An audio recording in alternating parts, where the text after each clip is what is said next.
श्री स्वामी समर्थ. आज बनवलं होतं भाकरी, जी की श्रीच्या पप्पांना अजिबात आवडत नव्हती आणि आईंचं असं म्हणणं होतं की त्यांना भाकरी खायची होती. मग म्हटलं दोन दोन कधी करणार, म्हणून मी आज भाकरीच बनवली. भाकरी बनवून ऑफिसला तयार झाली आणि ऑफिसला गेली. मस्त जेवण वगैरे केलं आणि ऑफिसमधून निघताना मला छान स्नॅक्सचं एक शॉप दिसलं, जे की दर फ्रायडेला तिथे एक बाजार भरतो आणि तिथे ते असतंच. मला जाऊन घ्यायची खूप इच्छा झाली. गेली आणि स्नॅक्स घेतलं. एकदम मस्त आणि टेस्टी स्नॅक्स होतं.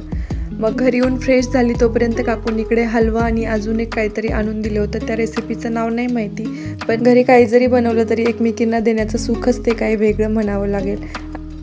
आणि मग संध्याकाळच्या जेवणाची तयारी केली. आज जेवणामध्ये बनवायचं होतं बेसन आणि परत भाकरी, जे की त्यांना आवडत नाही. आणि मग 3 भाकरी केल्यानंतर ही अशी एक पद्धत असते, छोटीशी भाकरी तव्यावरती टाकायची. तुमच्याकडे पण असते का? नक्की कमेंट करून सांगा. आम्ही तरी असं करतोच. आणि मग श्रीच्या पप्पांसाठी बनवली होती खिचडी वगैरे झाली आणि तोपर्यंत त्यांची एंट्री झाली आणि मग ते फ्रेश झाले आणि मस्त देवाचं दर्शन वगैरे घेतलं आणि असा संपला आजचा दिवस.